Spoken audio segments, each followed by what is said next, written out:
questions. Moving on, life as we know is usually full of struggles. Yeah. And we've seen that many people have, there are many haves and have-nots in this society. What does Islam teach us about? It puts people into difficult situations at times. So what does Islam teach us about these situations, tough situations in life? Okay. It's actually very powerful. When we declare Allah not just our creator, we declare him our master. The Arabic word is Rabb.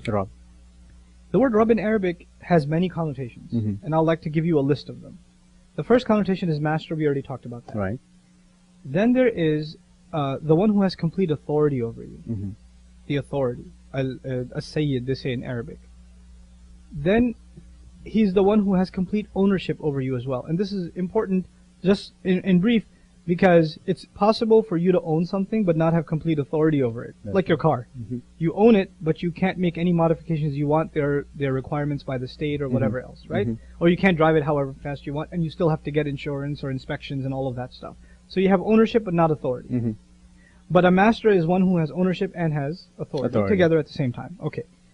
Additionally, it's wal mun'im, the grantor of gifts. Now this is important. A master, when he gives something to his slave, it's not considered compensation. An employer when he gives to the employee, it's my paycheck. Right. I deserve it, and if I don't get it, I have a right to complain. But when the master gives to the slave, then that is considered actually a gift. A gift. So my creed as a Muslim is that whatever I have in this life is a gift. And whatever I don't have, or whatever is taken away from me, wasn't mine to begin with. Now the thing between a gift and compensation, or paycheck, is a gift is something you don't deserve. So if you don't get it, you can't complain, because it wasn't something you were worthy of to begin with. It's given in addition to what you are owed. If it's owed to you, it's not a gift. It's compensation. It's a compensation. Right? So we believe everything we have in this world is compensation. So my master decided to give me 2 functioning hands. These are 2 gifts of his. Okay. If I only had 1, you can't complain. I can't, because it wasn't mine to begin with. And actually, we take this to the nth degree. The Muslim takes this to the nth degree. When somebody dies, you know what we say to each other? We say, Inna lillahi wa inna ilayhi raji'un. It is no doubt we belong to Allah, and to Him we have to be returned. What am I going to speak about my hand for, or my clothes, or my health, or my children, my family, my car, my house, my job, when I myself am the property of Allah? I myself belong to Him. So whatever is taken away from me wasn't mine to begin with. And my teacher, the psychology of this is very powerful. My teacher explained it to me in this way. Human beings, when their faith is weak in the master, really being master, right? What happens, it's kind of like the parent and the child, right? The parent says to the child, the parent's about to eat some ice cream. And the child says, Dad, can I have some? Little kid, can I have some? And dad says, no, you can't have any. Can I have some? Okay, you can only have 2 bites. Hold on to this for a second. Just have 2 bites and give it back to me. The child takes it, takes 2 bites, 2 licks. The parent says, can I have it back? What does the child say? No. Mine.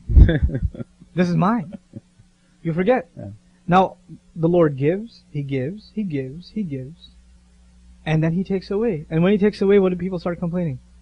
This was mine. This was mine. But the Muslim has to internalize, as the fundamental part of his creed, it's not his to begin with.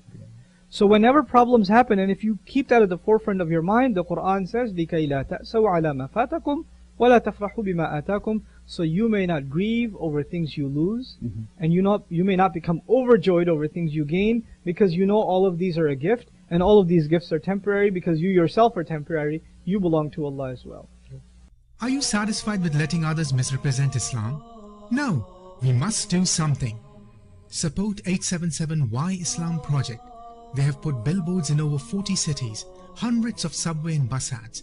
877 Why Islam airs radio advertisements in major cities, and recently launched TV commercials on local Fox, CNN and CBS channels. Send your donations today